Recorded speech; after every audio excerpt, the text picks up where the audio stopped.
estamos desarrollando. Antes de dar la palabra a las ponentes que nos acompañan, quiero dar las gracias a todos los que se han inscrito. Bueno, pues insisto en que agradezco a todas las personas que se han inscrito en esta jornada y espero que el contenido resulte a todo el mundo de interés. Como todas las preguntas que puedan surgir a lo largo de las ponencias las vamos a dejar para el final y os pediría que en la medida de lo posible se escriban o bien en el chat que hay disponible en esta aplicación o la podéis enviar al correo comunicación@aparcam.org, o para aquellas personas que no puedan acceder a ninguno de estos dos sistemas, abriremos un turno de palabra al final de las ponencias en el que pues, nos haréis un gesto, alzando la mano, y nosotros iremos tomando nota de aquellas personas que quieren participar y os iremos dando la palabra. Doy las gracias a las ponentes por su esfuerzo y por su generosidad para compartir sus conocimientos con nosotros y darle vida a este evento. Aprovecho para comentar que para hacer que el evento no se alargue mucho es importante que cumplamos un poco con los tiempos previstos. Y sin más rodeos, pues doy paso a la primera ponente, Lidia Vela, jefa de la Unidad de Neurología del Hospital Universitario Fundación Alcorcón, que nos hablará de un tema tan importante como la comunicación con el neurólogo en tiempos de COVID-19, nuevas y viejas tecnologías. Lidia, bienvenida y adelante. Como todos sabemos, el COVID-19 nos ha cambiado la vida fundamentalmente a las personas mayores, sobre todo a las personas con enfermedades neurodegenerativas, y quisiera hacer un recuerdo especial a aquellos pacientes con enfermedad de Parkinson que han fallecido directa o indirectamente por el COVID, porque bueno, pues ha sido una verdadera pena. Y no solo a la gente mayor y a la gente con enfermedades nos ha cambiado la vida al personal sanitario y nos ha cambiado la vida a nuestros hijos, porque creo que va a haber un antes y un después. Bueno, y ya decir que la importancia de la comunicación, de la relación médico-paciente se basa en la comunicación que tiene una parte verbal y una parte no verbal. El médico tiene que tener unos conocimientos técnicos y unos conocimientos teóricos y tenemos que saber preguntar a los pacientes para que los pacientes nos contesten y sepamos qué es lo que les pasa, y en eso se va a basar el éxito diagnóstico y terapéutico. Como digo, existe una comunicación verbal y no verbal. La no verbal, la exploración neurológica, concretamente la nuestra, forma parte de la comunicación no verbal. Pero también los gestos y lo que se ve entre las miradas. Yo creo que la comunicación no verbal en las consultas de neurología y concretamente de enfermedad de Parkinson es muy importante. Entonces, ¿por qué vemos a los pacientes con regularidad en las consultas? Yo siempre digo que no hay dos pacientes iguales. Incluso en la misma fase de la enfermedad no hay dos pacientes que sean iguales. Entonces, es importante verle regularmente porque es una enfermedad degenerativa progresiva que va cambiando, y entonces es muy importante el reconocimiento precoz de síntomas motores, no motores, si tienen o no fluctuaciones y o discinesias y si presentan alteraciones psiquiátricas. Y es importante porque disponemos de múltiples tratamientos que son eficaces para mejorar la situación del paciente, para mejorar su calidad de vida. Entonces, este es un esquema que me lo habéis visto muchas veces, que es pues, los estadios o cómo es la evolución de la enfermedad de Parkinson, pero he añadido estos 4 números, que a mí me parece importante y estoy dando vueltas y los tengo a mis pacientes clasificados en estos 4 puntos, que no son los estadios de Hoehn-Yahr, que lo decimos cuando el diagnóstico, juicio diagnóstico, enfermedad de Parkinson, estadio tal o cual, no, eso es otra cosa. Entonces, 1 significa una situación estable de la enfermedad al inicio, es decir, tiene síntomas, mejoran con el tratamiento y se mantienen estables con discreto empeoramiento, pero los primeros años bastante estables. 2, cuando aparecen las fluctuaciones motoras y discinesias, pero que se controlan con medicación oral o con parches de rotigotina. El 3 sería la fase avanzada, que se controla con terapias de segunda línea. Y el 4 sería ya una fase súper avanzada, entre comillas, en la que aparecen alteraciones cognitivas y síntomas que no responden a la levodopa. Vale. Entonces, ¿qué es lo que ha cambiado en las consultas de neurología en la época pre-COVID a la época de COVID? La telemedicina. O sea, la telemedicina ahora se está imponiendo. En la época previa al COVID, el 97% de mis consultas con pacientes con Parkinson eran presenciales, idealmente cada 4 meses, la realidad cada 5 o 6 meses, pero idealmente cada 4 meses. Las consultas telefónicas eran un 3%, que fundamentalmente se basaban, yo les llamaba a los pacientes para comunicar resultados de pruebas o cuando había cambiado tratamientos por aparición de síntomas o complicaciones, y entonces les llamaba para ver cómo estaban con los cambios de tratamiento. El 5% de los pacientes llaman a Begoña en el caso de imprevistos. Begoña es la enfermera, para los que no la conozcáis, en el caso de imprevistos o complicaciones, y la comunicación por email realmente es muy baja, menos un 2%. Ocasionalmente pacientes me escriben y la realidad es que ahora tengo dos dominios, 2 emails. El primero no lo utilizo y el que más utilizo es el segundo, que, bueno, pues que ya lo voy dando a los pacientes. Entonces, durante la época COVID, de marzo a junio, las consultas presenciales fueron mínimas, solamente en aquellos pacientes que se encontraban muy mal y querían verme, cuando les llamaba por teléfono, porque en la mayor parte de las consultas fueron telefónicas, un 99%. Es verdad que los pacientes llamaban más a Begoña porque se sentían un poquito más desatendidos, por decirlo de alguna forma, y la comunicación por email mínima. Y ya en junio empezamos las consultas normales y de junio a diciembre ha aumentado mucho las consultas presenciales. Las consultas telefónicas han disminuido considerablemente, prácticamente se ha quedado un poquito más, pero no mucho más que lo que era antes de la pandemia. Es verdad que hay muchos pacientes que están en el pueblo o pacientes que no desean venir al hospital por evitar la cercanía con el COVID y que también les hago con llamadas telefónicas. Ha aumentado las llamadas a la enfermera Begoña y la comunicación por email mínimo. Entonces, ¿cuáles son las ventajas de las consultas presenciales sobre las consultas telefónicas? Hola. Las ventajas son que observamos al paciente desde que entra por la puerta. Desde que les vemos, yo dejo la puerta en general cerrada, van abriendo y yo les voy viendo. Ya sé más o menos, conociendo a los pacientes, cómo están. Les veo la expresión de la cara, ahora menos con la mascarilla, pero bueno, ya se ve más o menos cómo están. Es mayor la proximidad, o sea, a mí me encanta estar con los pacientes pues tocándoles o explorándoles, ¿no? Entonces, eso es una ventaja de una consulta presencial, el poder explorar la rigidez o la estabilidad postural. Y es verdad que en una consulta presencial al uso, pues también vienen familiares, vienen cuidadores y también participan dentro de la consulta. ¿Cuáles son las desventajas, desde mi punto de vista, de las consultas presenciales? Que hay que desplazarse al hospital.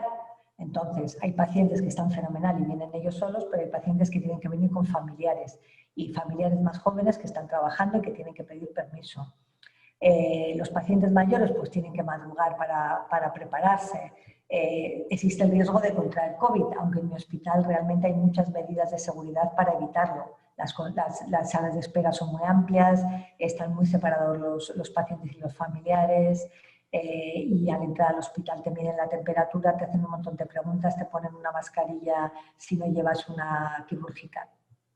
También es otra desventaja el coste económico. Al final, quieras que no, es la gasolina, es el parking y luego consume más tiempo de neurólogo. Nosotros tenemos media hora para pacientes nuevos y para pacientes con Parkinson de revisión 20 minutos.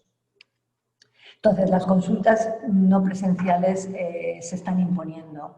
En parte, utilizan las tecnologías de la información, el teléfono ya estaba antes y ahora de lo que más vamos a poder hacer es videoconferencias.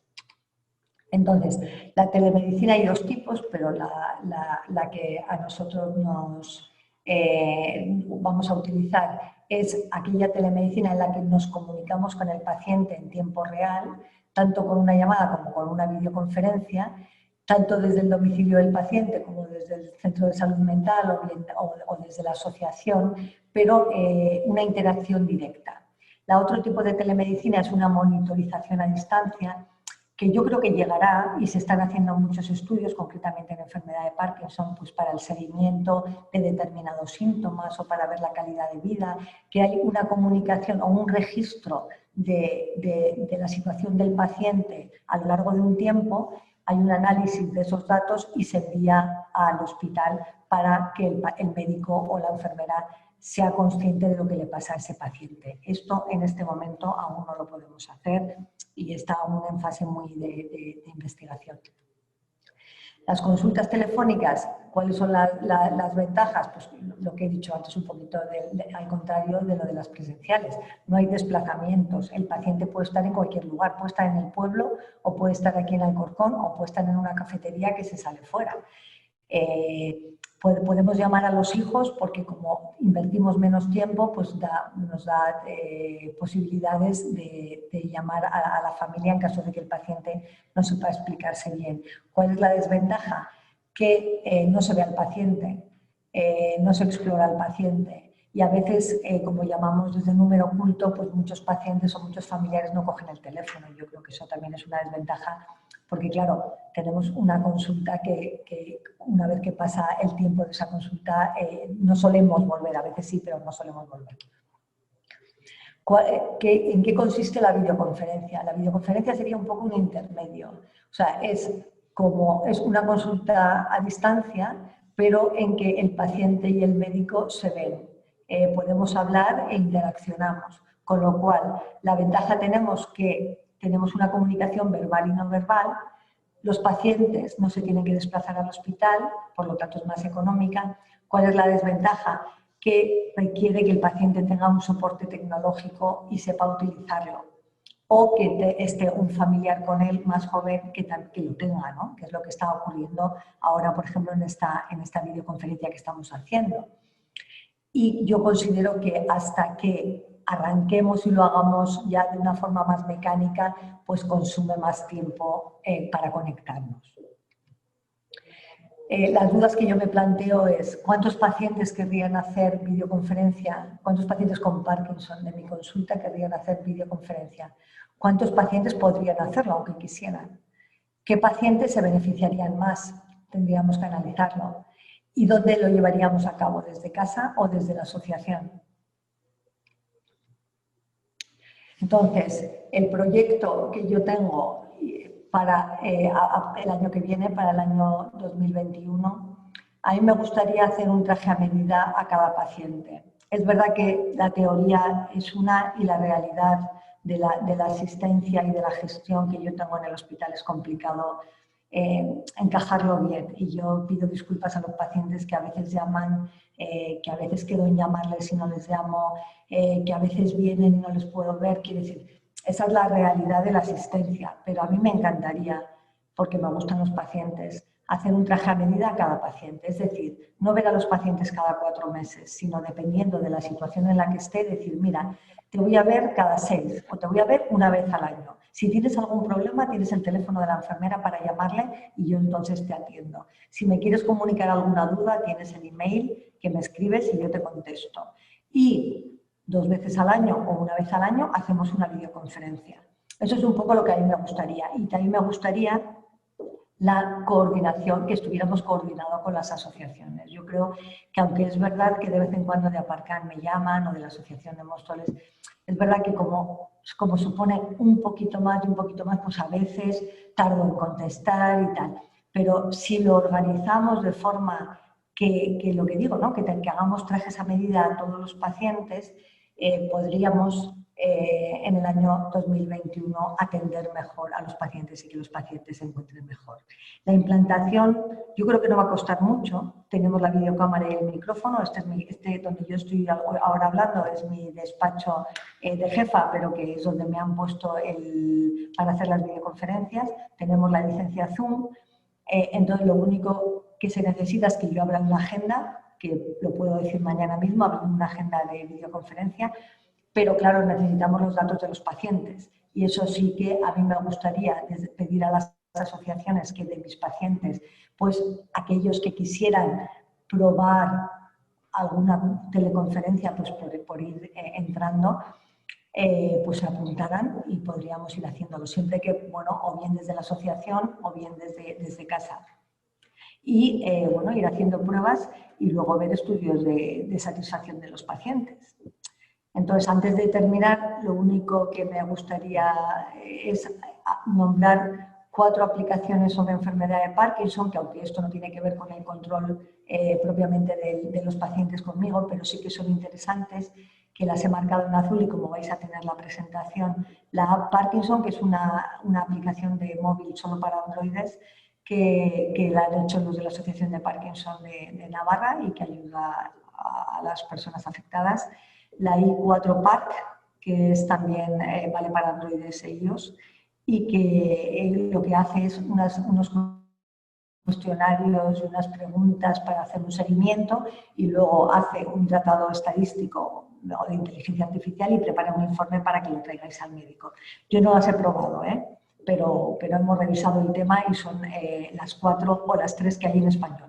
Esta otra, el neurogimnasio, que yo esta sí que la he promovido desde la consulta porque se llamaba Neurofit, lo ha promocionado los de UCB, el laboratorio UCB, que colabora mucho con el Parkinson, y son pues ejercicios y tal, que ya sé que en las asociaciones los hacéis probablemente mejor, pero que bueno, que esto a todos los pacientes pues está bien que lo tengan en el móvil.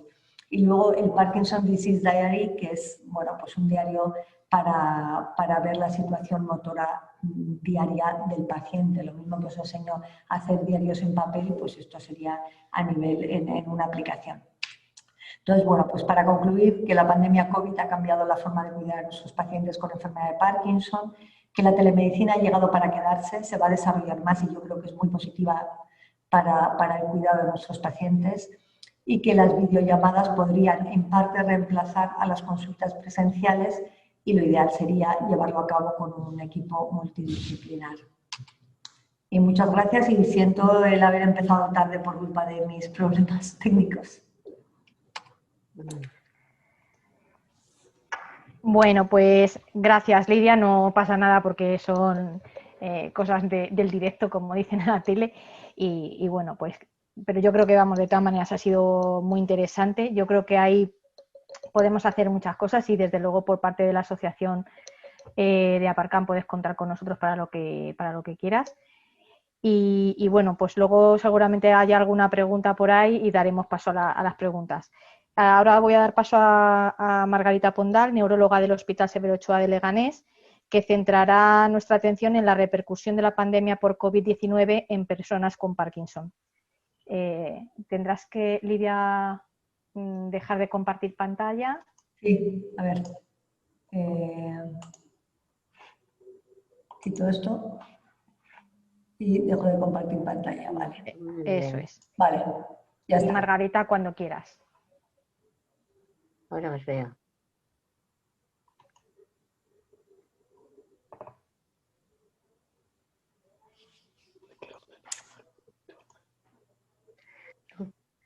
Margarita, no te oímos. ¿Tienes el sonido deshabilitado? El puntador. ¿Sabes lo que me iba a pasar? A ver, ¿ahora? Ahora. Perfecto, se queda un poquito bajo. Doy la enhorabuena a Aparcam por haber tenido esta iniciativa. El problema que estamos sufriendo de la pandemia por COVID-19 preocupa a todos los pacientes, no solo a las personas con enfermedad de Parkinson y a toda la población, como ha dicho Lidia, que nos repercute a todas las personas que más a partir de los 50 o 60 años y va a afectar también a la vida de nuestros hijos, que ahora están empezando y que se encuentran con este problema. Y muchas gracias por invitarme para dar esta charla. Voy a intentar ahora iniciar el iniciar esto, que no lo veo tampoco yo muy claro. Vamos a ver. No sé si la veis. Mi presentación yo la estoy viendo en la pantalla. Sí, la vemos, Margarita. Perdón. Pues entonces, bueno, pues de momento lo que yo la veo no la veo en forma de presentación. Voy a intentar ponerla en forma de presentación. Aquí está. Abajo a la derecha suele haber un botón. Sí, es que me sale encima el letrero. Un segundito, a ver si lo puedo hacer así. Slides, aquí está, las diapositivas, a ver si ahora me sale.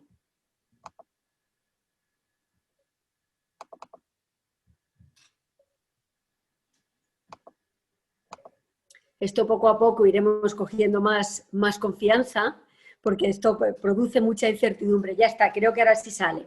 Perfecto, sí. Bueno, iremos poco a poco entrenándonos en estas nuevas tecnologías, como ha dicho Lidia, que se van a quedar, por supuesto. El nombre de mi presentación es Repercusión de la pandemia en las personas con enfermedad de Parkinson. Todos sabemos que creo que se me ha pasado una diapositiva. El coronavirus SARS-CoV-2, SARS es síndrome agudo respiratorio severo, es el agente causal del síndrome conocido como la enfermedad del coronavirus del año 2019. El primer caso se detectó en la ciudad de Wuhan en diciembre del año 2019. A partir de entonces, y en muy pocas semanas, como hemos visto estas fotos en la televisión y en los periódicos, en pocas semanas y pocos días se extendió a todo el sureste asiático, al oeste de Europa, norte de África, Norteamérica, principalmente Estados Unidos, aunque luego también enseguida afectó a Canadá, y posteriormente al resto del mundo. Todo en muy pocas semanas, de forma que el 11 de marzo la OMS declaró situación de pandemia. No le toques a nada. Actualmente, a fecha de ayer, que revisé otra vez los datos de la OMS, en todo el mundo hay más de 60 millones que se han contagiado, algo más de la mitad se han curado, fallecidos 1,4 millones y el resto pues están en diferentes fases de la evolución o no hay estadísticas sobre ellos. En España sabéis estas cifras que salen todos los días en las noticias y parece que afortunadamente ahora estamos un poquito mejor. El virus entra en el organismo por vía respiratoria y también probablemente con menos facilidad por vía digestiva y en muy poco tiempo ya se extiende al resto de los órganos. Los primeros días la persona que se ha contagiado permanece asintomática hasta el día 3, entre el día 3 y 5 empiezan a aparecer los síntomas que también todos conocemos y hemos oído muchas veces, de fiebre, mialgias, tos seca, malestar general y todo lo demás, que ya no voy a entrar en ello. Entre el día 3 y 5, unas personas desarrollan la enfermedad muy leve, pueden permanecer en su domicilio y otras personas requieren el cuidado hospitalario. A partir del día 5 hasta el día 9 es en el periodo en que se desarrolla una enfermedad severa, no en todos los casos, en un 15% aproximadamente desarrollan una enfermedad pulmonar severa que les hace a las personas que lo padecen estar en el hospital y con diferentes niveles de cuidados y a partir del día 11 en un 5% se establece la enfermedad crítica que requiere UBI o que puede terminar con un desenlace de fallecimiento. Ahí se están realizando y se han realizado muchos estudios, muchos han empezado nada más comenzar la pandemia, porque era un tema de urgencia, que cada día mirábamos los nuevos protocolos y qué es lo que había que hacer al día siguiente, que es una preocupación que hemos tenido, creo que todas las personas que aparte de las personas en riesgo, fuera de los sanitarios, el qué iba a pasar mañana. Que te despertabas a las 5 de la mañana pensando cómo estaría la urgencia, qué es lo que habría que hacer mañana, cuáles serían los nuevos protocolos y los nuevos tratamientos que habría que aplicar de forma urgente. Perdón. En España se han hecho varios trabajos que están entre los mejores del mundo, creo que entre los 2 y 3 mejores del mundo. Uno es del grupo, lo ha coordinado el Hospital Universitario de La Coruña, han colaborado las entidades también colaborado de forma muy importante diversas entidades de asociaciones de Parkinson, la Sociedad Española de Neurología. Este estudio se inició en mayo y consistió en, entre mayo y julio, se realizó una encuesta online que se dirigió a personas con enfermedad de Parkinson y también tenían la opción y se les invitaba a los cuidadores a contestar y completar los datos. La encuesta recogió diversos grupos de datos. El primero, que aparece en esta diapositiva, eran las preguntas a las personas con enfermedad de Parkinson de cuál era su actitud y cuál era su conocimiento de la crisis que acababa de empezar hacía unas semanas. Se consiguió entrevistar, que mandasen su entrevista anónima online a 568 personas con enfermedad de Parkinson, de una edad media de unos 63 años, un poquito más de 50% mujeres y con un tiempo medio de evolución de 8 años. El 97% tenían un conocimiento muy alto de la crisis, de lo que estaba sucediendo, seguían la televisión, los periódicos. Más del 95% estaban tomando de forma activa medidas de prevención, las medidas que se recomendaban, de higiene y de aislamiento social. Y el 72%, ya en esta época, entre mayo y julio, permanecían activos, trataban de hacer ejercicio en su domicilio con las posibilidades que tenían. Se les preguntó si habían empeorado en algunos de sus síntomas de la enfermedad de Parkinson y el 66%, hasta el 66% de los entrevistados habían empeorado. De estas personas entrevistadas, solo el 2,6% desarrolló en este periodo, entre mayo y julio, que es cuando se recogieron los datos COVID-19. 5 de los casos de los entrevistados ingresaron en el hospital, 1 en la unidad de cuidados intensivos y ninguno falleció. Este trabajo luego se ha publicado este mes, hace unos días, en la revista, una de las revistas de más prestigio del mundo, en la revista Alteraciones del Movimiento, se ha publicado en estos días. Además de lo anterior, la encuesta se dirigió a los antecedentes de las personas entrevistadas con enfermedad de Parkinson. ¿Qué antecedentes tenían? Entonces recogieron los antecedentes de afectación cardíaca, enfermedad pulmonar previa, de bronquitis crónicas, otros factores de riesgo vascular como son la diabetes, la hipertensión, la hipercolesterolemia. Y encontraron, estos fueron los resultados de que las personas que habían sufrido COVID dentro de las personas con enfermedad de Parkinson, en esas personas eran más frecuentes significativamente estos antecedentes. Y también encontraron una cosa que no era esperada, que había menos frecuencia de contagio de COVID-19 en las personas con Parkinson que tenían alteración cognitiva. Los autores explicaron esto como no saben por qué pasó esto, por qué habían tenido, pero son los resultados, que puede ser que estas personas hicieran de forma más rigurosa, porque ellos, el aislamiento social, puesto que no eran independientes para relacionarse con otras personas y simplemente seguían las indicaciones de sus familiares y cuidadores. Esta es la explicación que le dieron. ¿Qué síntomas? Aparte de los 66%, de ese grupo del 66% que empeoraron, ¿qué síntomas fueron los más frecuentes que empeoraron?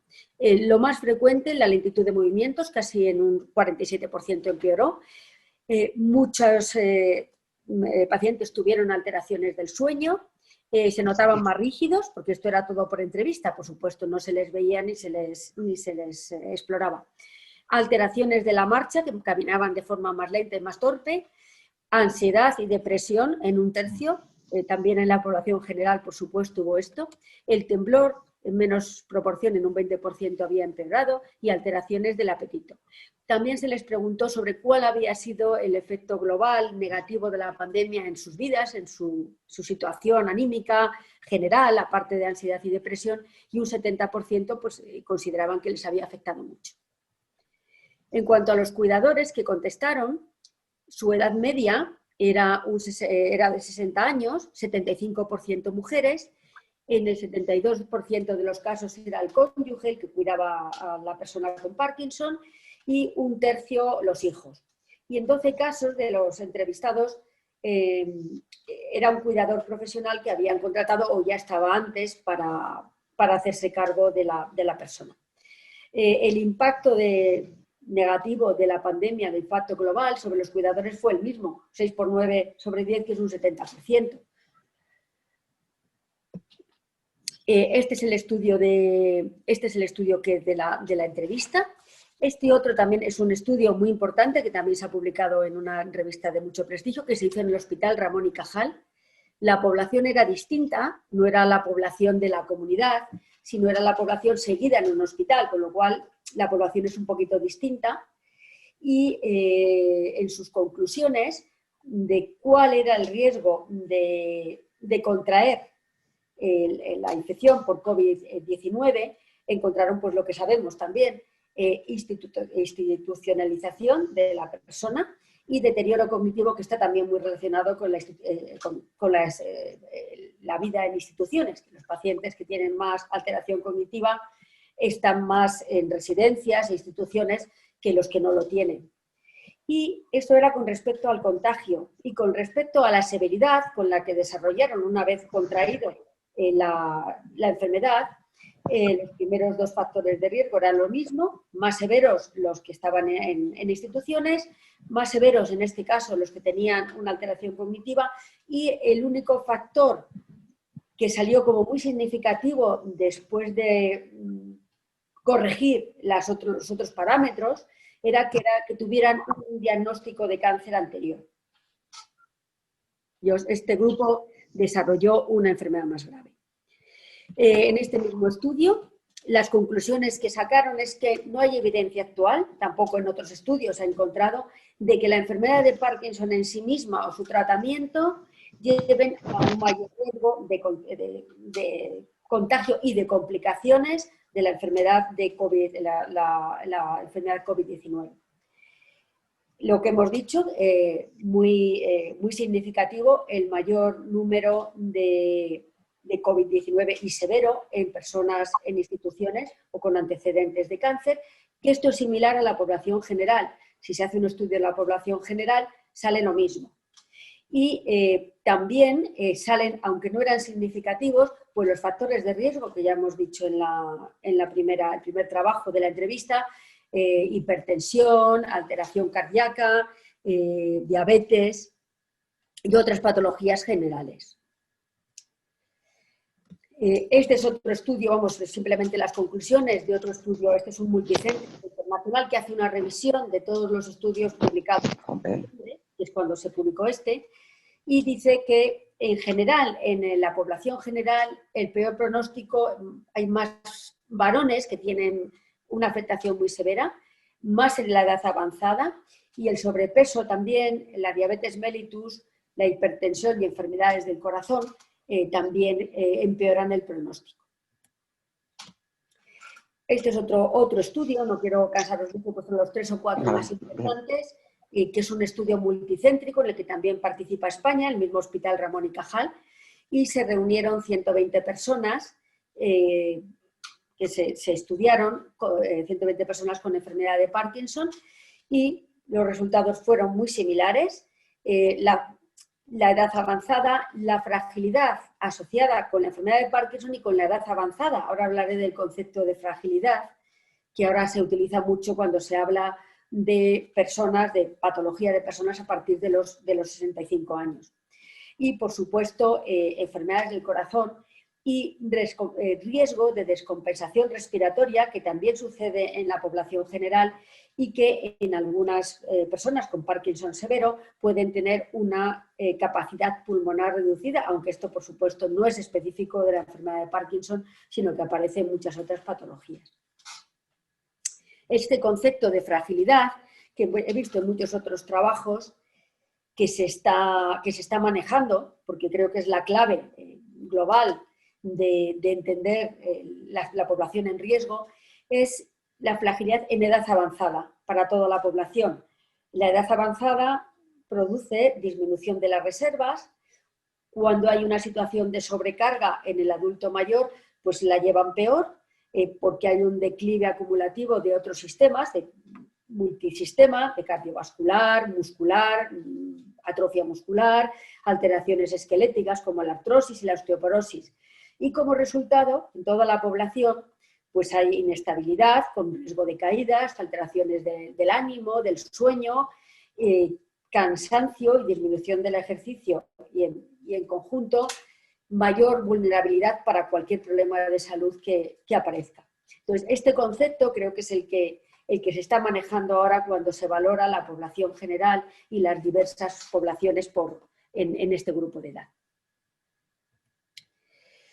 Un poco a modo de resumen, en la persona con Parkinson, por una parte tenemos las cosas que las recomendaciones de sanidad y la actitud ante la pandemia, que es las limitaciones y las consecuencias de la pandemia, que es el distanciamiento social, la limitación de ejercicio y de actividades fuera al aire libre, y luego la angustia y la ansiedad que produce la preocupación por la salud propia y de la familia y de otros problemas que está viendo también, como son los económicos, y la incertidumbre. La incertidumbre en todos los estudios psicológicos es una de las cosas que llevamos peor. El saber qué va a pasar de algo, aunque sea malo, suele ser mejor que el no saber si va a ser malo o no saber lo que va a pasar al día siguiente. Eso es lo que más angustia y lo que más altera el equilibrio psicológico.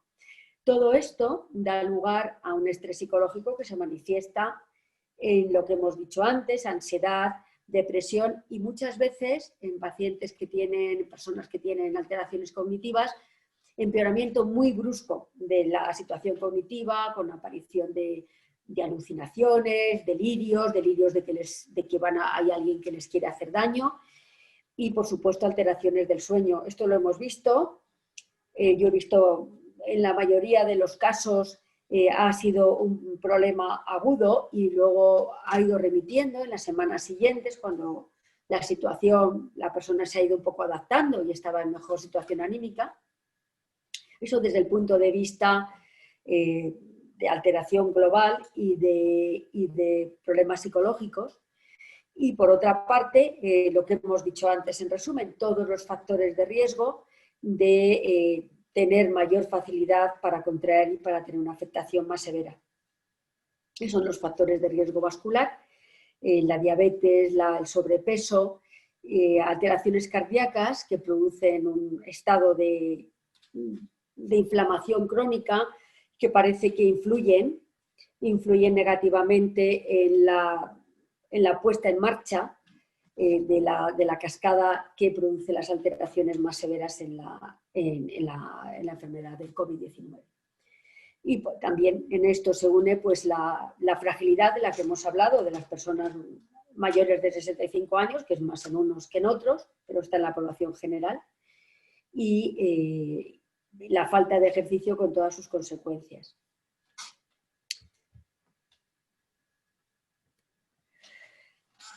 También como conclusión y recomendaciones para personas con la enfermedad de Parkinson, no hay evidencia en ninguno de los estudios hasta la fecha de mayor riesgo específico en sí mismo por la enfermedad de Parkinson de contraer la enfermedad por COVID-19.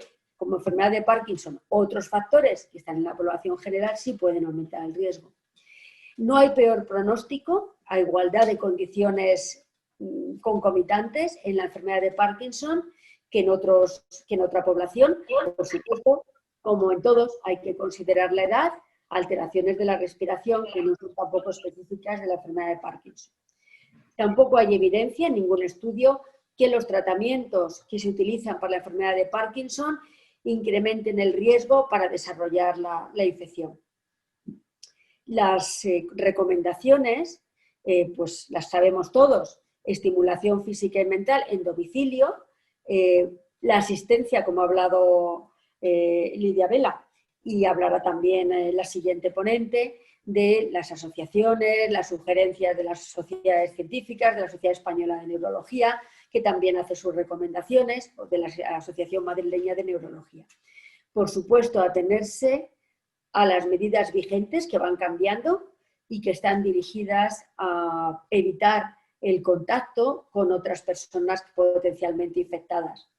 Continuar, ya sé que ahora es muy difícil, o más difícil que lo que solía ser, el estar en contacto con su médico, para que la hipertensión, la diabetes, el control del colesterol sigan controlados. Yo sé, como todos sabemos, los problemas que hay, yo los hablo de ellos todos los días en la consulta, pero por otra parte, creo que también esto ha llegado para quedarse.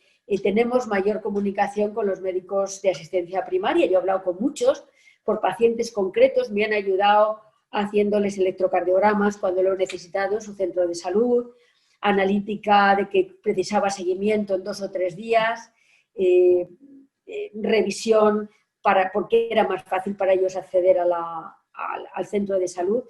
Y también tenemos en nuestro hospital, tenemos una consulta que lleva Virgilio Hernando, de hablar con los médicos de atención primaria y ellos mismos le piden directamente los interconsulta, preferentes o urgentes para ver en los próximos días, y él nos los va citando, nos llama o nos manda un mensaje para que nosotros los citemos en nuestras consultas con el intervalo de tiempo que él recomienda. Esto está funcionando muy bien.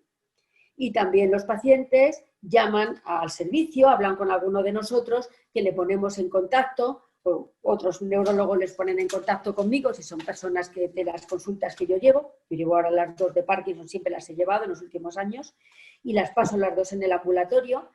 Una la pasaba en el hospital y otra en el ambulatorio, y le sugería a Carlos Cimillán, el jefe del servicio, que pensaba que era más fácil, más seguro, y teníamos más espacio en el ambulatorio, disponemos de 2 excelentes despachos, mucha ayuda de los auxiliares y es la consulta y una enorme sala de espera en la que casi los pacientes no se encuentran uno con otro.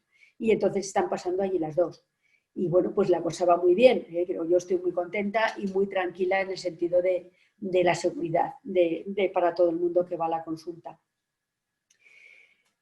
También se pone en contacto con María Ángeles, nuestra enfermera, y ella pues me manda mensajes o me llama por teléfono y yo me pongo inmediatamente en contacto con el paciente y pues según lo que es, le cito pues para el día siguiente o le doy las recomendaciones, algunos están fuera y le doy las recomendaciones y entre todos decidimos si necesita una consulta presencial o se puede solucionar y a la menor duda pues hacer una consulta presencial en vez de telefónica. La consulta telefónica, seguimos haciendo de las antiguas, de las consultas que teníamos, algunos se siguen llamando por teléfono y se citan ya directamente en una lista preferente de forma presencial, valorando la necesidad y el tiempo que es recomendable. Algunas familias y algunos pacientes dicen, yo me encuentro muy bien y no quiero ir allí hasta que pasen unos meses. Y por supuesto se hace eso, se les hacen recomendaciones y si hay alguna cosa que preocupa, pues se les sigue estrechamente y se le dice que si pasa, si hay alguna de las complicaciones que se les enumera, pues que se pongan inmediatamente en contacto. Yo les suelo mandar a casi todos un informe, excepto cuando se les va a citar al día siguiente, para que eso lo tengan, quede reflejado con su médico de atención primaria y más si están fuera de su domicilio habitual, que algunos están y creo que pues han tenido muchas ventajas en estar en un pueblo pequeño en vez de estar en Madrid estos meses. Y los pacientes que vienen a la consulta presencial intentamos en la mayoría de las ocasiones que sea programada, porque eso nos permite el que no haya esperas, que no estén esperando 1 hora o 2 horas en la sala de espera porque hay 5 personas que no estaban citadas y claro, pues las tenemos que ver una después de otra más las citadas. Y por supuesto el contacto telefónico, como he comentado, con los miembros del servicio que nos referimos ya unos a otros los pacientes o lo solucionamos inmediatamente y les decimos que vengan o que vayan a la urgencia según cómo sea la situación. Yo he evitado y todos hemos evitado el que se vaya a la urgencia sin necesidad, sobre todo por el riesgo, aparte de la sobrecarga que supone, pero lo primero por el riesgo para los pacientes si no es estrictamente necesario. Y pues esto es lo que quería deciros. Muchísimas gracias por su atención y nada más.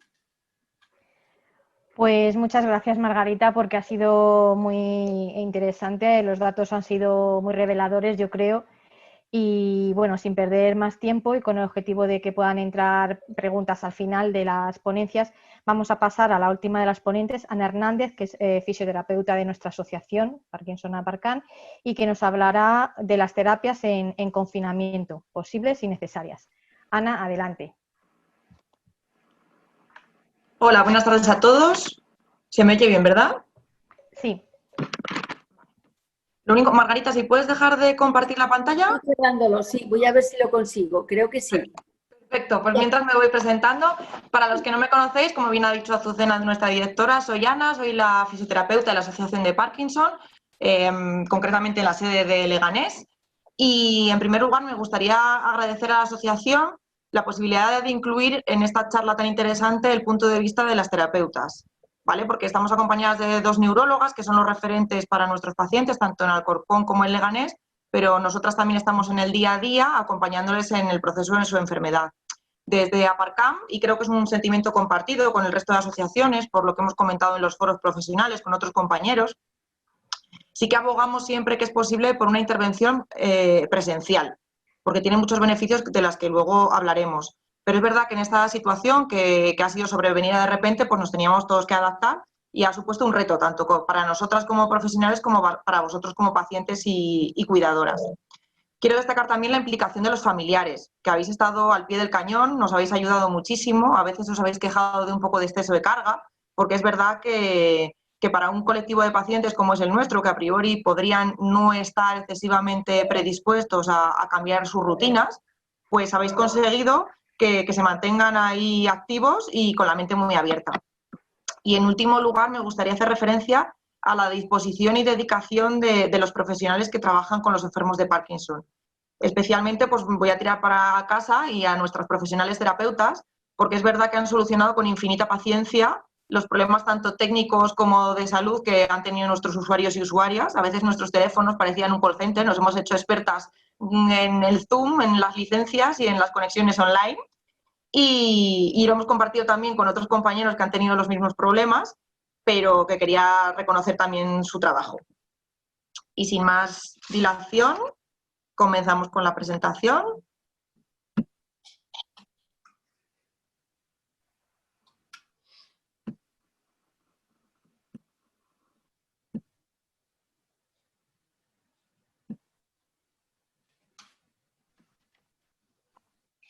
¿Se ve bien, verdad? Sí, Ana. Perfecto. Bueno, pues como objetivo principal, en nuestra asociación tenemos la de proporcionar a nuestros usuarios y usuarias una atención terapéutica integral en su enfermedad de Parkinson. Poder actuar sobre todos los síntomas, motores y no motores, que nuestros pacientes presentan. La doctora Pondal lo ha contado perfectamente, pero yo lo primero que hice cuando me encargaron esta charla fue preguntar a los pacientes, es decir, ¿qué habéis sentido durante esta pandemia, durante el confinamiento, durante la vuelta a la nueva normalidad? Y me hablaban de miedo, me hablaban de ansiedad por estar encerrados, que habían notado mucho los cambios de rutinas, una sensación de vacío muy fuerte y echar de menos a la familia, los abrazos, los nietos, el pararse por la calle a ver a algún vecino. Ahora parece que estamos haciendo de manera furtiva cuando nos paramos a preguntar qué tal está un vecino por la calle. Entonces, todo eso, pues al final ha habido cambios de carácter, un empeoramiento a nivel físico y en el estado de ánimo. La incertidumbre de la que hablaba Margarita, es verdad que ha sido compartida por todos. Nosotros también teníamos esa incertidumbre y ha supuesto todo un agravamiento de los síntomas. Todos sabemos que cuando los pacientes de Parkinson estáis más nerviosos, estáis más estresados, pues es normal que aumenten los bloqueos o aumente el temblor. Entonces, claro, esta situación nos ha demostrado una vez más que esto está relacionado. ¿Cómo era la rehabilitación integral en Aparcam antes y después de la COVID-19? Pues antes, lo podéis ver aquí, pues teníamos mucho contacto físico, teníamos grupos más numerosos, actividades lúdicas, además de las terapéuticas, promovíamos mucho el contacto social y muchos materiales compartidos que intentábamos que interactuaseis todos los pacientes unos con otros. ¿Y qué es lo que nos encontramos después de la COVID-19? Pues mucho distanciamiento social, el uso de mascarillas, los grupos súper reducidos o incluso hemos tenido que hacer sesiones individuales, menos materiales, porque los que hay los tenemos que estar desinfectando y dejando en cuarentena de manera constante y muchísima más precaución. Al final lo que prima es la seguridad vuestra acompañando al tratamiento, pero siempre desde una manera segura. Priman los protocolos de seguridad. Todos estos síntomas del Parkinson, que nos ha contado muy bien la doctora Pondal, es verdad que han empeorado. Está claro que los síntomas motores y los síntomas no motores de los enfermos se han visto afectados por la falta de ejercicio, la falta de terapias y el propio aislamiento. Lo hemos visto en nuestra experiencia clínica. Todos nos habéis comentado que os sentís peor, que habéis echado mucho de menos las terapias, y eso también nos hace valorar el trabajo que hacemos nosotros. Eso significa que algo colaboramos para que os mantengáis bien.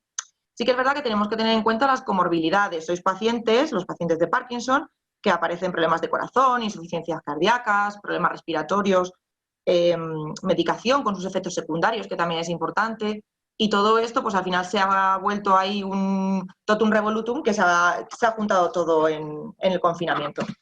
Buscando la evidencia científica sobre las terapias, la verdad es que no hay mucho, porque es demasiado pronto para evaluar el impacto a largo plazo y no hay demasiada evidencia. Sí que está claro que nos hemos referido todos a los estudios que habéis visto en la presentación anterior, y desde la rama de fisioterapia, en esta asociación de fisioterapia a nivel mundial, sí que ha hecho una evaluación del impacto del COVID en los sistemas de salud, especialmente las comunidades vulnerables, y el papel de los fisioterapeutas en las tareas de rehabilitación. Sí que va a imperar la telemedicina, la telerehabilitación, y que es fundamental saber que al haber una pérdida de condición física y una sarcopenia por inactividad, al final todo va relacionado y hay una afectación a nivel físico y mental. Pero vamos a meternos en el barro y vamos a ver cómo lo hemos afrontado nosotros desde nuestra asociación. Sí que es verdad que al principio del confinamiento planteamos una reunión y como no sabíamos lo que iba a pasar, pues hemos tenido que ir adaptándonos sobre la marcha. Al principio no sabíamos el tiempo, no sabíamos las restricciones, teníamos que buscar soluciones para que nuestros pacientes no se quedasen sin atención. Entonces, hemos tenido que elaborar diferentes protocolos. Comenzamos con una serie de recomendaciones enviadas tanto por correo electrónico como por WhatsApp, de ejercicios escritos de cada una de nuestras terapias. Eran una serie de recomendaciones semanales para que las fuesen haciendo según pudiesen ellos, cada día o cada 2 días, pues que los fuesen repitiendo y creando su propia rutina. Pero nos dimos cuenta de que eso no era suficiente y de que la situación se estaba alargando más de lo que en un principio podíamos pensar. Y probamos el servicio de rehabilitación 2.0, que hemos llamado nosotros, las terapias online diarias. Todos los días se hacía una conexión con una terapia diferente. Teníamos estimulación cognitiva, fisioterapia, musicoterapia, terapia ocupacional y logopedia. Y en ella trabajábamos, pues igual que trabajábamos en la asociación in situ, pues lo trabajábamos a distancia. ¿Qué particularidades tienen todas estas sesiones? Pues en principio que nos hemos tenido que organizar dependiendo del número de pacientes. Sí que es verdad que os hemos vuelto locos con los enlaces porque hemos tenido que cambiar varias veces de número de grupos, pero era muy importante, sobre todo en aquellas terapias que requieren de un feedback, de una relación entre el terapeuta y el paciente, necesitábamos que fuesen un número adecuado, que no fuese mucha gente, porque si no al final nos volvemos locos. Entre que todo el mundo quiere hablar, los problemas de conexión, pues era importante que fuese un número reducido. Aun sabiendo que cada cambio de enlace nos iba a suponer una dificultad añadida. Sí que es verdad que hemos tenido que añadir tanto recursos como materiales. No es lo mismo trabajar en la asociación, que lo tenemos todos nosotras y que os lo podemos proporcionar, a intentar encontrar materiales que vosotros tuvieseis en casa y que pudieseis conseguir de manera fácil, porque en un primer momento incluso las tiendas estaban cerradas. Entonces tampoco podíais acceder. Pues os hemos planteado con alguna pelota, un rollo de papel higiénico, lápiz, un cuaderno, cosas que fuesen fácilmente accesibles. Tenían que ser sesiones dinámicas, porque teníamos que enganchar a nuestros pacientes, motivarles para que la adherencia al tratamiento fuese efectiva y vencer el rechazo, el escepticismo de que en un primer momento toda esta nueva tecnología podría crear en ellos. Y que fuesen fácilmente reproducibles. Siempre os decimos en terapia, cuando estáis trabajando en la asociación, que es fundamental que todo lo que hacemos allí lo repitáis en casa.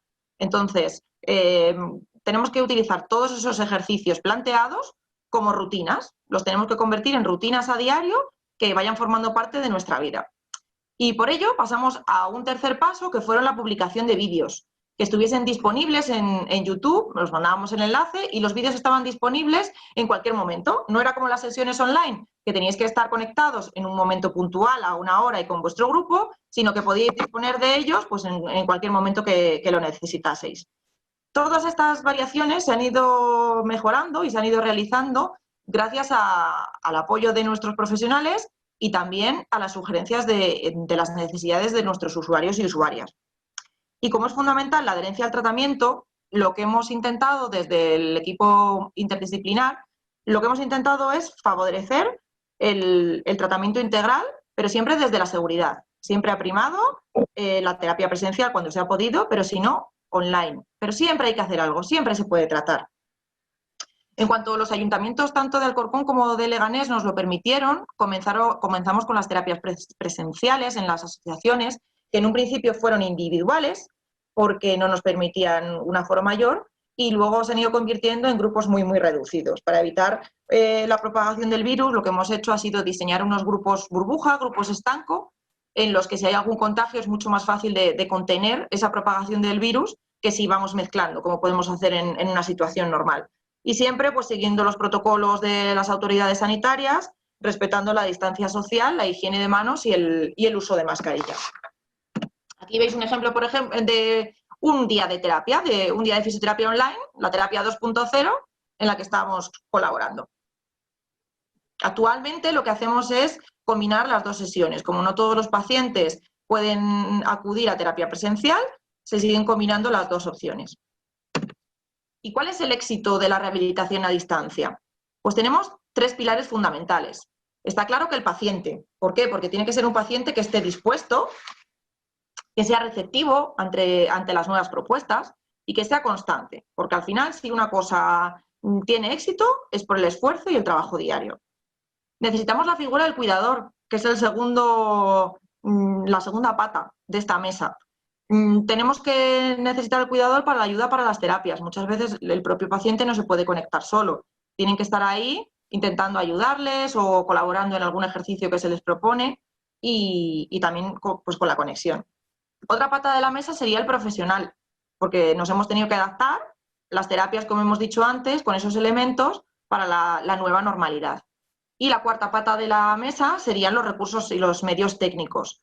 Está claro que un recurso como Internet nos proporciona muchas ventajas y habéis estado tan receptivos que incluso ha habido pacientes que para poder participar de las sesiones y de la estimulación, lo que han hecho ha sido contratar Internet o comprarse una tablet para poderlo ver mejor que en el móvil. Y todo esto valoramos muchísimo vuestros esfuerzos porque es verdad que están valiendo la pena.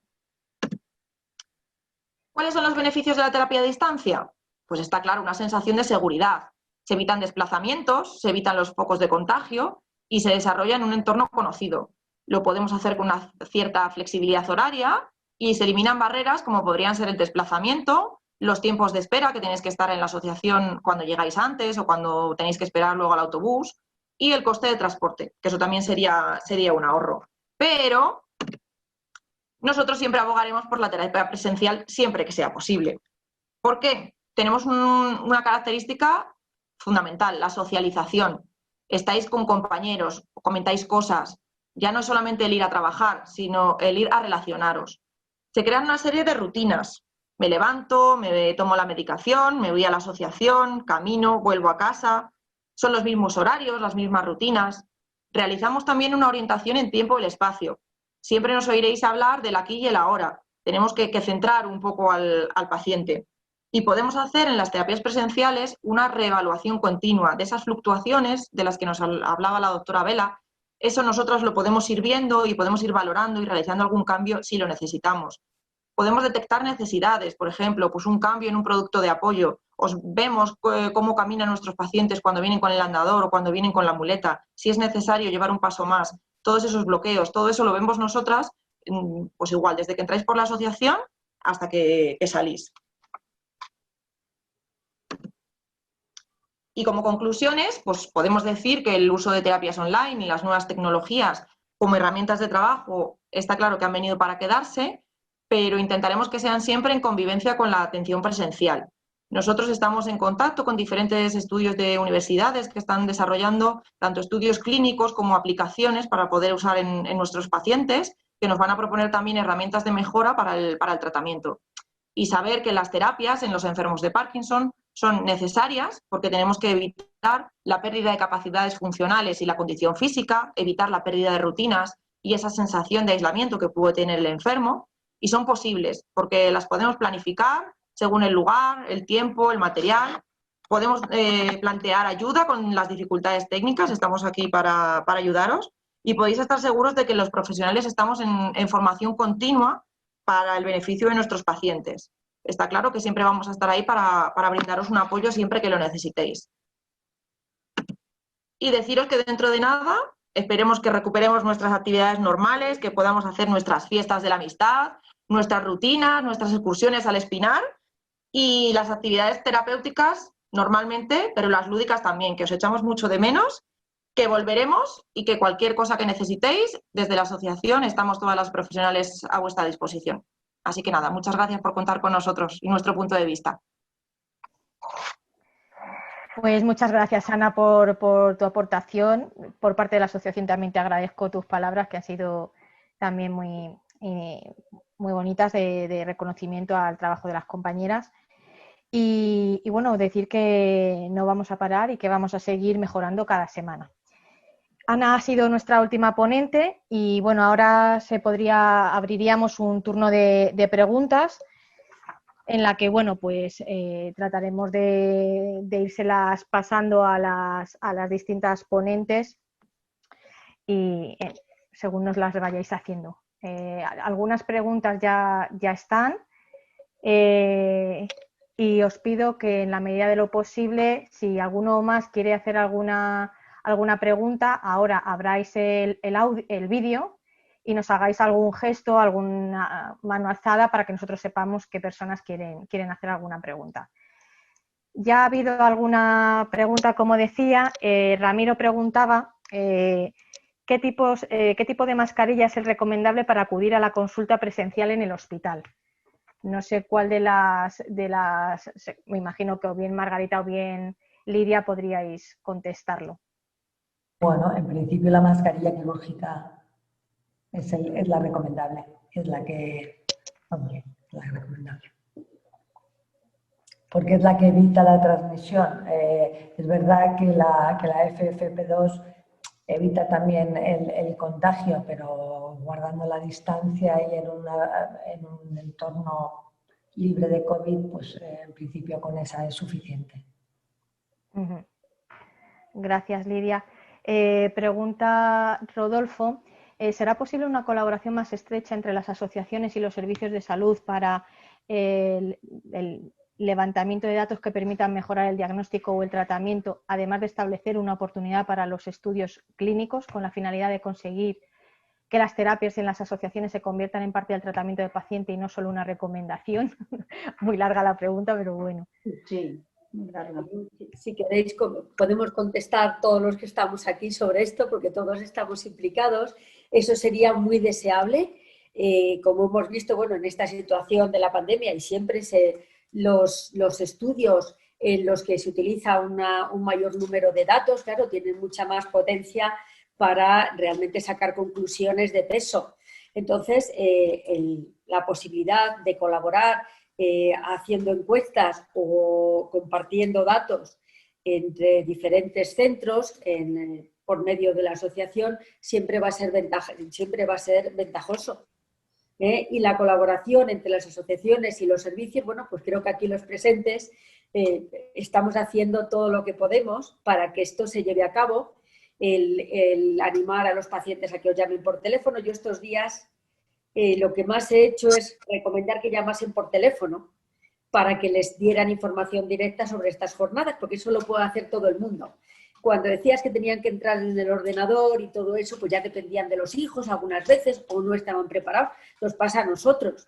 También siempre es una cosa más... Entonces, el abrir todos los medios creo que es muy importante. Sí, desde luego. Esta charla tenía que haber sido más seguida, con más frecuencia. Bueno, se puede empezar a hacerlas más seguidas, ¿eh? Yo quiero decir, y sobre todo si se van a grabar, ¿sabes? Porque esa es otra posibilidad. Que decir que igual el estar a las 6 y pico de la tarde, yo ahora que tengo madre y tengo que cuidarla, pues hombre, no puedes decir vamos a hacerlo todas las semanas, pero puedes coger y decir, a ver, ¿queréis que os hable ¿de qué?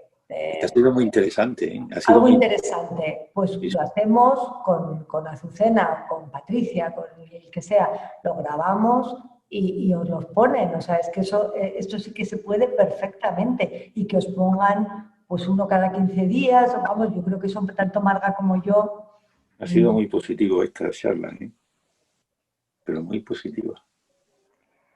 Teníamos también otra pregunta de Ramiro que decía, en caso de contraer el virus, ¿qué pasa con la medicación del Parkinson? Pues en principio sigue lo mismo con los ajustes que se precisan. Lo que he comentado en la presentación es que no hay una relación entre la medicación y las complicaciones del COVID. Por supuesto que si se añaden otros tratamientos hay que hacer los ajustes oportunos, pero eso lo hacemos todos los días en la vida normal. Siempre, bueno, yo les advierto siempre a los pacientes que están, por ejemplo, con Sintrón y se les aumenta la levodopa, que eso puede aumentar el efecto de Sintrón y que se lo diga a su médico, que vaya a su médico para que le haga el control oportuno. O sea, ajustar si hay alguna interacción que con los tratamientos que ha habido y que hay no han sido enormes y a veces ha habido por empeoramiento general, como pasa en las infecciones que no son COVID, los requerimientos de levodopa, por ejemplo, han aumentado o hay que ajustarlo, pues se ajustan. Entonces, si se contrae la infección, ponerse en contacto con su médico y su médico sabe que tiene una enfermedad de Parkinson, que está con un tratamiento y tener la accesibilidad que hemos dicho a la consulta de neurología para el ajuste de ese tratamiento si es preciso. En mi experiencia personal, excepto en los pacientes que han estado ingresados con una severidad, con una enfermedad importante, que han sido unos pocos, en los ajustes del tratamiento, en la consulta, pacientes que han sufrido la enfermedad han sido mínimos, que han estado en su casa o que les ha visto su médico de cabecera, han sido pues muy pequeños, los normales que vemos a veces con otras patologías, con quien tiene una infección o quien tiene una pequeña progresión por cualquier motivo por la evolución de la enfermedad. O sea que no es un problema, no ha sido un problema importante. Sí, yo también estoy de acuerdo con lo que dice la doctora Fontán. No ha habido que hacer muchos reajustes, más desde el punto de vista motor, yo creo más desde el punto de vista de la actividad física que desde nuestras modificaciones de tratamiento. Hombre, ha habido pacientes que por supuesto, ¿no?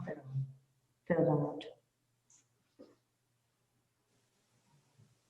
También preguntan por aquí si ya es posible las consultas por videoconferencia, si ya serían posibles ya. Sí, de hecho yo hice una el otro día con Ludolfo, que todos le conocéis, no sé si estará por ahí, pero hice una con él. Fue un poco complicado porque todo mi montaje que tengo aquí pues no valió y tuvimos que hacerlo con el móvil, pero si realmente la gente estuviera interesada, yo creo que sí que podríamos, vamos a hacerlo de forma, vamos a empezar, creo que lo más complicado es empezar, porque yo, pues eso, que si nos ha fallado a mí, a Marga no, a mí me ha fallado quiere decir, o sea, que una vez que empiezas y le coges la rutina de cómo entrar, de cómo tal, yo creo que es una cosa que se puede hacer, vamos, pero claro, ¿cuál es mi problema? Pues que diga, si ya tengo un número de pacientes que quisieran, pues es empezar y poner un par de horas a la semana, por ejemplo, si fuera un número, pues eso, 8 personas, pues un par de horas a la semana para hacer, o para dudas, por ejemplo, que claro, dudas, si fuera en la asociación, pues dudas filtradas, ¿no? Que pues preguntas de cosas muy puntuales, que igual no haría falta ni 20 minutos o un cuarto de hora por paciente, sino cosas más cortas. Yo creo que la asociación, o sea, yo creo que me tengo que organizar, porque estoy un poco desorganizada últimamente, pero dedicando tiempo, o sea, sacando espacio para consultas telemáticas, digo lo del email, porque a veces es verdad que ya me he quedado con la cosa de que no os he contestado rápido a los miembros de la asociación que me habéis escrito, no sé si Patricia o quién me escribía, pero si tienes un tiempo dedicado para eso, el hacerlo de forma, una vez que empiezas y lo haces de forma rutinaria, yo creo que va a ser positivo. Intentar, bueno, disminuir el número de visitas porque yo creo que es bueno para todos, ¿no? El que los pacientes no vengan más de 2 veces al año, por ejemplo. Aunque hay muchos pacientes que este año con lo del COVID, yo les he visto una vez. O sea, yo estoy viendo ahora gente que no le había visto desde octubre del año pasado, que es tremendo, porque le tocó justo la siguiente en marzo, abril, y ya se ha desbaratado todo. Ahí hubo sí una pequeña diferencia y ha sido probablemente, también ha podido repercutir un poco en ese tema, en el tema. Sí, ha sido muy... Pero yo quería hacerte una pregunta sobre los nuevos medicamentos, si se ven mejores o el tiempo lo dirá. Por ejemplo, hablo del nuevo medicamento este de por la noche, de una pastilla azul, el Ungentis. Opicapona, sí. Opicapona. Hombre, es una medicación muy buena, que no es eficaz en todos los pacientes, que se pone cuando hay fluctuaciones y que yo tengo, vamos, a mí es un fármaco que me gusta, pero es verdad que yo he tenido unas cuantas complicaciones, entonces, pero bueno, es un fármaco muy bueno, pero no es bueno para todas las personas, eso es así. O sea, así como, por ejemplo, dices, el Sinemet es bueno para el 100% de las personas, yo qué sé, la Acilet no es tan eficaz, pero tiene muy poquitos efectos secundarios, los agonistas, el Ungentis o es beneficioso o no hace nada o tiene efectos secundarios. O sea, es un, ¿sabes? Es sí. Cosa. Muy bien, pero yo pensaba que a lo mejor en un futuro, cuando lleves 5 o 6 años tomándolo no, todavía no se sabrá lo que puede ocurrir, pero me da el tufo porque parece que es muy fuerte. Claro, por eso, es fuerte, pero es potente, es un fármaco potente, pero sobre todo en algunos pacientes es muy potente. Y en otros, en cambio, se los das y no... Sí, bueno, en mi caso, si dejo un día de tomarlo y tal, sí que me lo noto inmediatamente, en este caso. Pero a mí ha sido muy positivo, desde luego. Y bueno, también hay otro que es el Sadago, me parece que también hemos tenido en un principio cierta reacio a tomarlo. No lo he tomado, se me ha ido la ¿Qué pasa? Que todos los fármacos en los pacientes, bueno, lo primero, lo mismo que he puesto en la primera diapositiva que no se ha visto, pero lo he comentado, ¿no? Que cada paciente es un mundo, o sea, cada paciente es él. Sí. Entonces, pues el mismo fármaco en un paciente le hace muchísimo efecto, en otro menos, en otro... Entonces, que los fármacos que van saliendo hay que utilizarlos. Yo creo que hay que utilizarlos en el momento en que está indicado, por supuesto, y que si no tiene efectos secundarios hay que quitarlo o hay que reducir dosis de otros fármacos. Pero vamos, yo creo que en eso Marga y yo estamos totalmente de acuerdo, ¿no? Sí. Y según lo vamos utilizando, nos sentimos también más, cuando lo utilizas, aparte de lo que te estudias en los libros o en la bibliografía, cuando sale un fármaco, hasta que no lo empiezas a utilizar poquito a poco, siempre con más prudencia, y luego lo vas utilizando con prudencia, pero con menos reparos, porque ya tienes experiencia propia, aparte de lo que te dicen los artículos. Y eso es muy importante, sentirse cómodo y seguro con el fármaco que estás utilizando. Sí. Gracias. Bueno, ¿hay algún comentario más acerca del tema este de las videoconferencias? No sé, le preguntaría también a Margarita si en el caso de Leganés sería posible también el tema de las videoconferencias. Y luego deciros que hay algunas personas que están diciendo bien que prefieren la videoconferencia mejor que presencial por el miedo que tienen a salir de casa y al contagio, etcétera.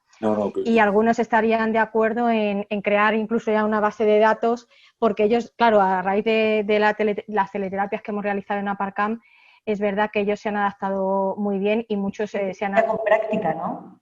Claro, tienen práctica y ahora mismo estarían en buena disposición de poder acometer este cambio.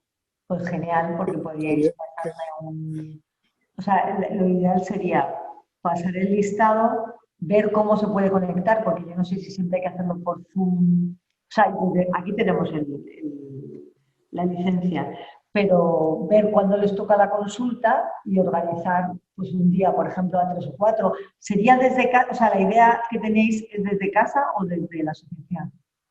Yo, vamos, no nos hemos planteado nunca nada, porque hasta ahora no teníamos conocimiento tampoco de que fuera esto posible. Pero sí, es verdad que ellos desde casa, muchos de ellos podrían hacerlo, pero la asociación podría ser una plataforma para aquellos casos de personas que les cueste conectarse, también podríamos poner a disposición de ellos la infraestructura de la asociación. Yo soy partidario de salir a la calle, no estar siempre en casa. Quedarse en casa es peligroso. A ver, Influye mucho. Bueno, una pregunta, si no os comento con lo de las videoconferencias, desde el punto de vista de cómo estamos en el Hospital Severo Ochoa de Leganés, Virgilio Hernando creo que es una de las personas más interesadas y que más tecnología maneja y que más le gusta esto. Creo que tiene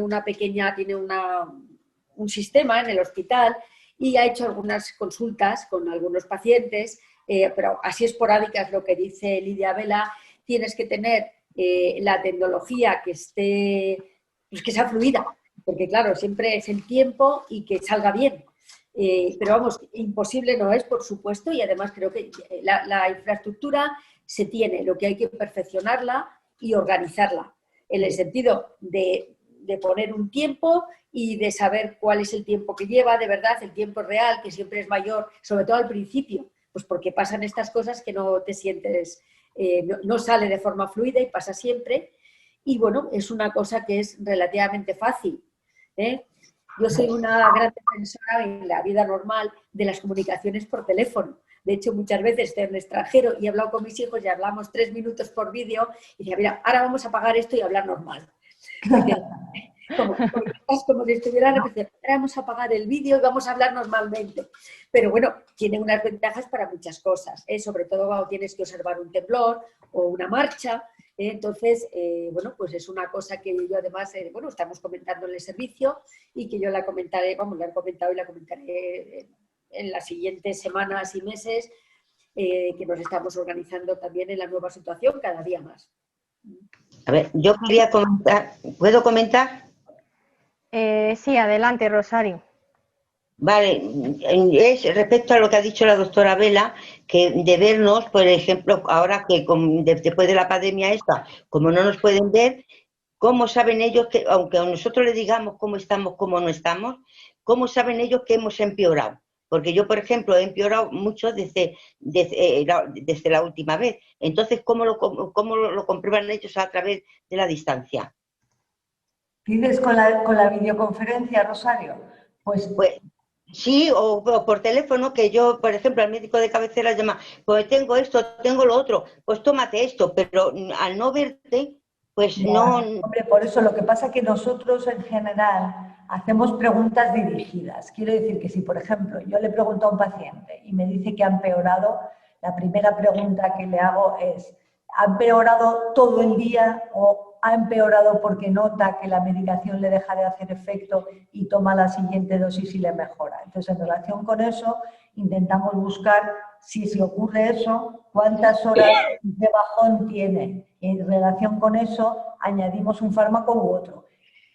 O sea, que sí que tenemos medios, la comunicación real aquí adelante y lo que digo, para la exploración de la rigidez, del equilibrio y tal, lo mejor es la consulta presencial. Pero, como ha dicho Marga ahora, sí, con esto podemos explorar la marcha, podemos explorar el temblor. Pues mira, esto es un movimiento involuntario. El paciente puede pensar que es temblor o no sabe si es discinesia. Y nosotros, si lo vemos con la cámara, podemos ver. Pero es verdad que, por ejemplo, yo ahora te estoy viendo muy oscura. A Marga le veo a la doctora Ponda le veo muy clara y a mí me veis muy claro. Si yo estoy así, a ti ahora te veo más clara. Pero especial para condiciones de iluminación, de tal, claro.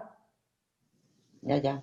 No, yo es que, por ejemplo, este año, desde que estamos encerrados, como dijéramos, aunque he estado en el pueblo, pero resulta que se me enganchan los pies, que no puedo andar, que se me engancha y se me engancha. Entonces yo digo, bueno, pues a través de eso, por eso he contestado, por eso he hecho esta pregunta. Pero usted tiene visita, tiene consulta.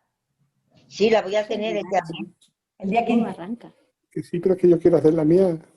Pues hacemos, entonces... Sí, ¿Que la va a tener en dónde ha dicho? Es que no lo he oído, perdón. ¿Que tiene la consulta citada? Eso dice el día 15. Ah. Vale, yo creo que estaba Antonio Muñoz, quería hacer alguna pregunta.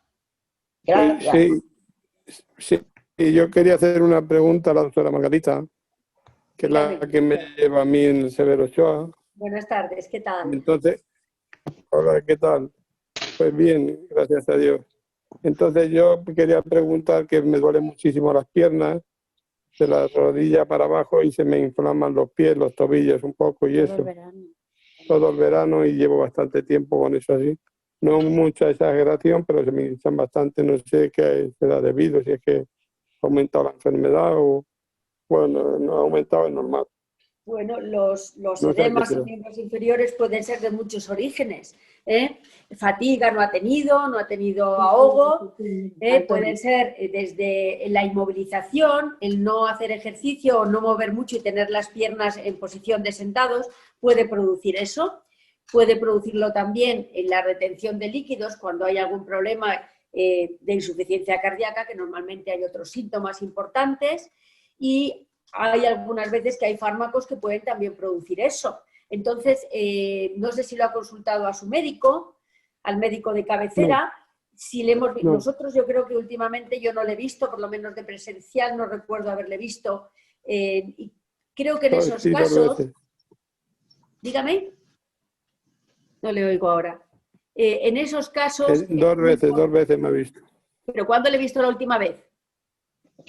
En mayo del año pasado. Ah, bueno, mayo, claro. Digo últimamente, me refiero a los últimos meses. Entonces, en esos casos en que hay que barajar un diagnóstico diferencial amplio, creo que si no hay inconveniente es muy importante la consulta presencial. Porque ahí vemos todo junto, también cuando se tiene la historia clínica abierta en el sistema, pero el ver el tipo de edema que es, cómo es el resto de la exploración, si están los pulsos, si hay calor o no, eso creo que es muy difícil incluso hacerlo por videoconferencia. Entonces, en ese caso, creo que lo mejor pueden ser por otras causas, que le vea a su médico y que se solicite una consulta presencial preferente en la consulta de neurología y en su médico, porque muchas de las causas de lo que me está comentando puede ser otros problemas que no son la enfermedad de Parkinson. Pero nosotros los podemos orientar, algo de eso también podemos solucionar. Muy bien, gracias. Nada, pues ya sabe, tiene que actualizar la consulta, mirar si tiene la cita y ponerse en contacto con su médico, porque su médico también le puede poner en contacto con nosotros, en plan de citarle preferente si lo cree conveniente. De acuerdo, gracias. Patricia quería hacer alguna pregunta. Patri. Vale, lo mío era una cosa más concreta con Lidia, que si hay gente que quiere preguntar cosas más concretas. Yo quería saber un poco, Lidia, lo que ha avanzado de la relación que podíamos establecer las asociaciones con profesionales como vosotras para conseguir ese traje a medida del que hablaba, pues cómo sería, si podías profundizar en eso. Sí, yo creo que, hombre, a mí lo que se me ocurre, porque no sea un foro, el foro, pero hacer una videoconferencia con vosotros de la asociación y tal, y ver un poco cómo podemos hacerlo. Perfecto. Claro, tenía que ser en horario de mañana. Ya se ha ido.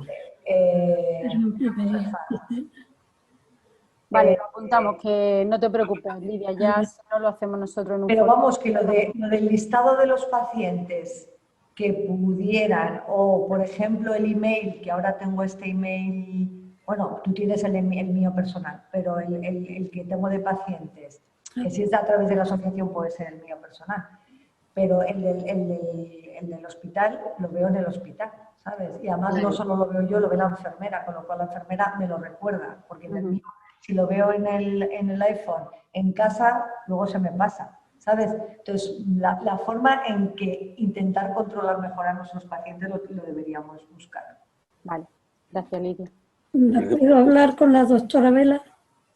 Josefa, cuéntame. Sí. Adelante, Pepi. Mira, me duelen las piernas horrores. He ido, antes de ayer fui a la unidad del dolor y me han hecho... Sí, lo vio ella. Bueno, ya lo vio, sí. ¿Qué me dio? ¿Qué? ¿Una radiofrecuencia o qué le ha Que dicho? lo vio ella. Bloqueo epidural lumbar. Sí, ¿ya ha mejorado? Y no he mejorado nada. Pero hay que esperar. Que es que Es la medicina de San Fernando. ¿No? Claro. Tiene que esperar un poquito, Josefa, que esto no se soluciona de un día a otro. Es que ayer estuve bien, pero hoy estoy otra vez y no puedo ni andar.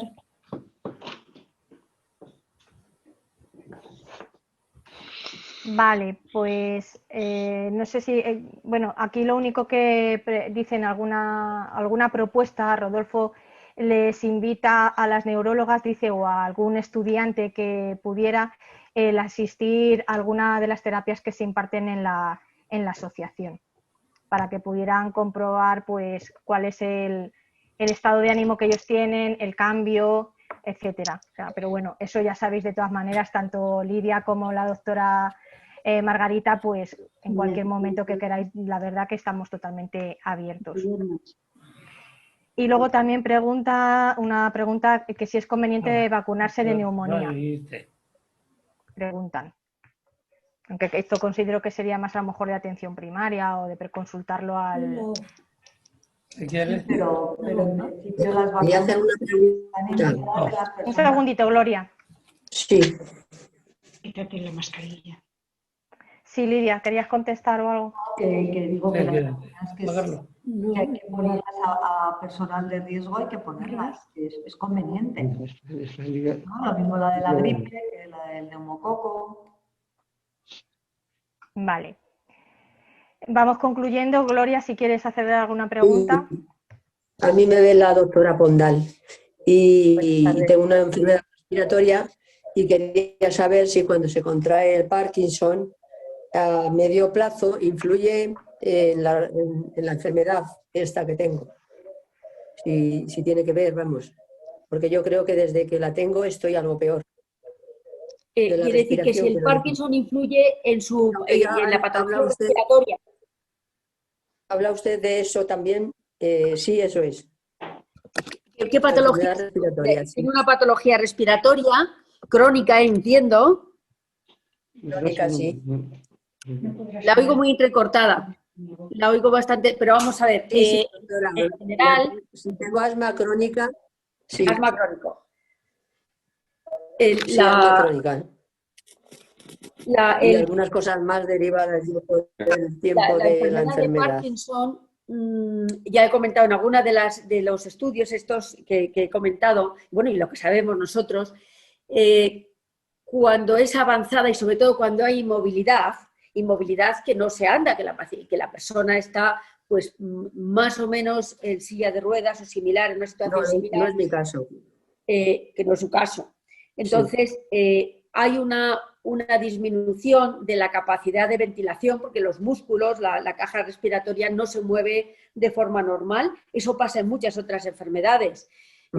Y ahí sí que puede haber una afectación de empeoramiento porque no se expulsan las secreciones, no se tose con fuerza, pero eso es una situación en casos muy avanzados. En la persona que está andando, aunque sea lentamente, que tiene unos bloqueos, que tiene unas discinesias o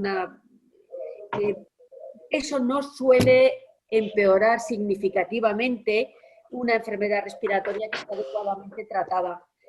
Por supuesto, en los mayores, las enfermedades respiratorias y todo, pues pueden tener más lo que hemos dicho de la fragilidad. Todos los problemas de salud, vamos a decir, se acentúan y se es más vulnerable a todas las complicaciones, infecciones, intercurrentes. Pero vamos a decir, la enfermedad de Parkinson de grado intermedio en sí misma no es un factor gravemente determinante del empeoramiento de esta patología que usted me dice y otras patologías crónicas. Sí. Eso es la conclusión Sí, sí. general. Por supuesto que hay que revisar el tratamiento de la patología crónica, evitar las complicaciones como infecciones respiratorias generales, aparte del COVID, por supuesto, todas las que hay, y mantenerse en la situación más activa dentro de las posibilidades posibles. O sea que el sedentarismo es muy malo para todo, para las articulaciones, para el Parkinson y muy malo para las enfermedades respiratorias porque no se mueve y no se expulsan las secreciones. Así que entre todos intentar mantener estas patologías controladas. Esa es la recomendación. Muy bien, muchas gracias. Nada, encantada. Bueno, pues vamos a ir concluyendo esta jornada que ha sido, yo creo que muy interesante. Hemos dado Sí, muchos bueno, yo pasos. quería hacer una pregunta. Buenas tardes. Vale, pues finalizamos contigo. Adelante. Vale, hola, mira, yo soy Ana, soy la hija de Ascensión y han hablado las doctoras de que es muy importante el seguimiento y la consulta, pero resulta que en el caso de mi madre hace más de un año que no la ven físicamente. En mayo la atendieron telefónicamente, desde mayo yo la veo que ha empeorado algo, hemos intentado por varias maneras que nos adelantasen la consulta y no hay forma de que la vean, ni de que la llamen, ni de un seguimiento. Y quería saber cómo las doctoras hablaban de que estaban haciendo seguimientos, a ver cómo podían hacerle un seguimiento, cómo lo podíamos hacer. Una cosa, quiero decir, por eso digo que una cosa es la teoría, pero yo recientemente estoy viendo a gente que llevaba un año sin verle. Entonces, ¿es en Alcorcón o en Leganés? Leganés. Leganés. Entonces, si quiere, comento yo cómo hacemos nosotros, que también que lo que he comentado antes. Muchas veces nos están pidiendo las citas preferentes los médicos de cabecera. O sea, el paciente llama a su médico y le dice, oiga, que doctor, que no me han visto en la cita de Parkinson desde hace un año. Yo estoy viendo también pacientes, como dice la doctora Vela, en estos días, pues de octubre, o sea, de octubre, noviembre del 19, con algunos he hablado por teléfono y con otros ni siquiera.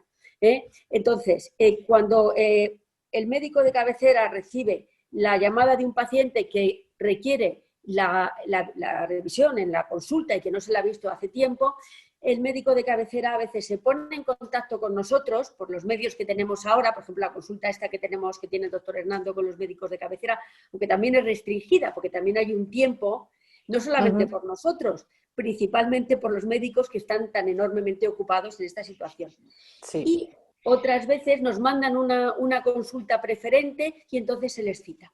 Vale. Se les cita o por medio directamente de las citas de admisión, porque ha llegado un par de interconsulta preferente y se cita en algún hueco que vamos abriendo.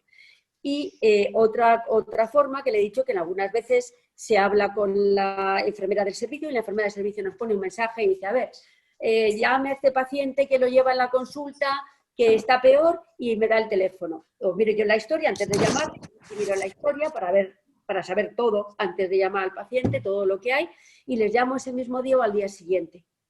Vale, entonces, con eso les cito.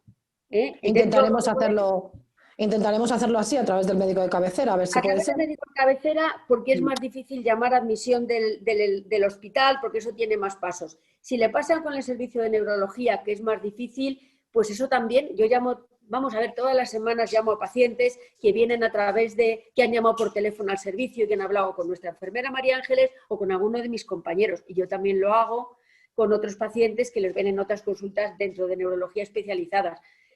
Mando un mensaje a la persona que ve ese tipo de pacientes, os lo digo, les mando un mensaje para que tengan el número de historia y lo ven y ellos se ponen en contacto. Eso lo hacemos con mucha frecuencia. Claro, no se puede hacer todo el mismo día, pero igual se hace en 2 o 3 días o en una semana como... Vale, pues lo haremos así, muchas gracias. El médico de cabecera, la verdad es que estamos teniendo muchísima relación. Hay diferencias, no por ellos, por los médicos de cabecera, sino por cómo están en ese momento la sobrecarga en su centro de salud y qué acceso a ellos tienen los pacientes.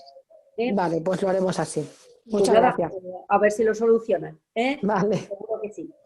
No sé si sería mucho pedir o si es pertinente, Margarita, y en este caso también Lidia, cuando en la asociación detectamos casos de pacientes que han tenido una situación de empeoramiento muy significativo, si a través de la asociación nosotros también podríamos contactar con vosotras para hacerle llegar la información y facilitar este tipo de cosas, porque es verdad que en el caso de Asten que estaba comentando la compañera, sí sería uno de esos casos quizás. Yo creo que es una posibilidad, pero fíjate que yo creo que el teléfono de la enfermera es como más directo. Si tienen esa capacidad, incluso vosotros, la enfermera, pero vamos, el paciente, es verdad que yo doy el teléfono, no a todo el mundo, porque a veces se me pasa, pero lo que sí podemos hacer es daros el teléfono de la enfermera, daros el email donde yo puedo decir esas cosas que sí que las podéis tener para en caso de que necesiten los pacientes, claro. Vale. Nosotros en la organización que tenemos ahora, así como están las cosas, algunos médicos de cabecera también me han mandado emails al email del hospital, al email mío profesional, que a lo mejor un día no lo abro. Hoy, por ejemplo, no lo he abierto porque además no quería salir tarde porque llego con el tiempo justo, pero lo abres cada día o cada 2 días seguro. Y entonces me ponen un paciente que he visto y que por favor, que no se le ha citado la consulta, les contesto y me pongo en contacto con el paciente también. Y luego las llamadas por teléfono a la consulta, que se llama la consulta y pasan con la enfermera o con alguna de las consultas, pues también están siendo muy eficaces. Para esto, porque inmediatamente nos ponemos en contacto, vemos el problema, vemos la historia antes de llamar y con esto, bueno, pues siempre hay huecos que se citan preferentes. Tenemos una lista de más presencial preferente que manejamos el servicio directamente con el servicio de admisión. Se la mandamos a admisión y decimos, estos pacientes son presenciales preferentes y los citan en los próximos días. Vale. De acuerdo, pues muchísimas gracias a las ponentes, a Ana que no ha tenido muchas preguntas, pero bueno, como los pacientes la tienen más a mano, pues es más fácil. Yo creo que hemos aprendido mucho hoy.